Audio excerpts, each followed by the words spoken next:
guys, welcome to Step 1, Retrieving Your Power in the Approval Junkie No More course. So this step is all about getting you out of the victim and into your natural real power. As you can see here on the screen, I've got another little slideshow here. And this is what we're going to explore here in this video. So first I'm going to talk a bit about what Step 1 is really about. I've already mentioned that. We'll go through that a little more in detail. And you can start the course by submitting your email below. And then in this course is 5 topics that are covered: personal autonomy, ownership, natural powerlessness, conscious choice, and deliberate action. Now these 2 choices, these 5 elements of power rather, are what I have discovered in my 9 years of coaching people and doing this personally. Because I came from a powerless place, and it's a natural component to the people-pleasing approval junkie dynamic. Because if we felt powerful, we would feel safer in our world, and we would be willing to deal with rejection, we'd be willing to deal with difference, disappointment, we'd be able to get what we want as well. And that's what feeling empowered or being powerful is about. We feel like we have the capability to get our needs met. And the approval junkie the approval junkie doesn't feel powerful. And that's because they've experienced a lack of reciprocation for their efforts. Especially as children or young adults or in abusive relationships, we find ourselves chasing what we want rather than having it reciprocated to us because of our efforts. And this is what creates powerlessness in the person.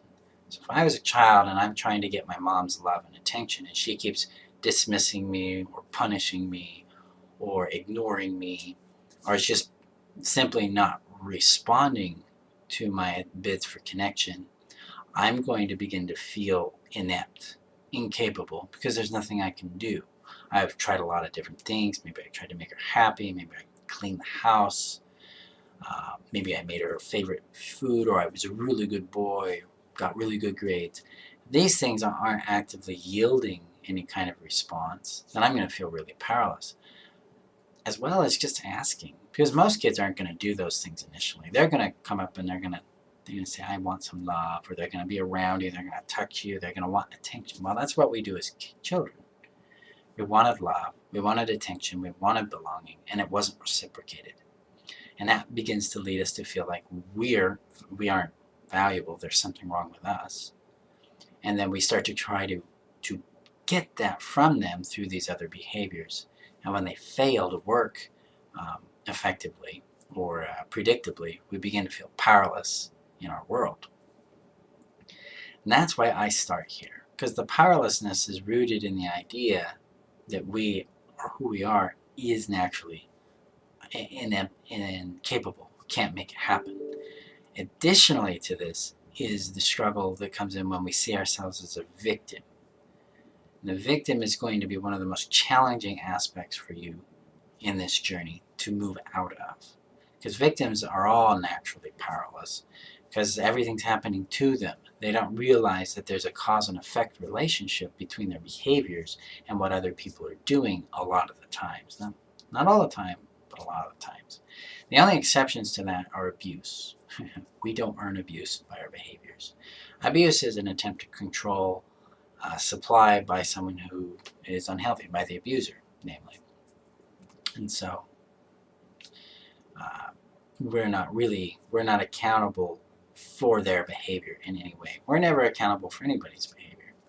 But when we get into the rest of our lives outside of a narcissistic or abusive relationship, we start to encounter healthy people. And we start to realize that our efforts to get approval and connection and attention and love frustrate them. And that tends to make us feel victimized, because they are giving us feedback that, hey, I don't like the way you do that. I don't like how that works. I don't like the way you're behaving. And we don't know any different, so we feel victimized in that. So overcoming our victim is really critical to unleashing our real power. So in the email course, you're going to be led through to seeing where you're playing victim in your life and becoming aware of it, and then transitioning into power. And so those 5 states of power, your personal autonomy, your ownership, a natural powerlessness, your conscious choice, and your deliberate action all help root out the victim and move you from powerlessness and into power. And you get to experience this if you do the experiments that are contained in the email. So do them, follow them, and it will prove itself. You'll begin to realize, I can make shit happen for me. So that's the real gist of step 1. It's helping you grasp your power, liberate you from your victim, and begin to take action in small ways that prove to you you're powerful, you're capable, you're worthy, and you matter. Okay? So start the course today. If you have any questions, let me know. As you can see below, there's videos and PDFs. Those are all referenced in the emails. You can watch them now, but they're more effective in the context of the emails as well. So you get to watch them twice, read them twice, whatever you want to do. But get started, and then let me know in the group how things are going for you. Post your questions, share your successes and discoveries, and let me know if you have any issues. Okay? Thank you, guys.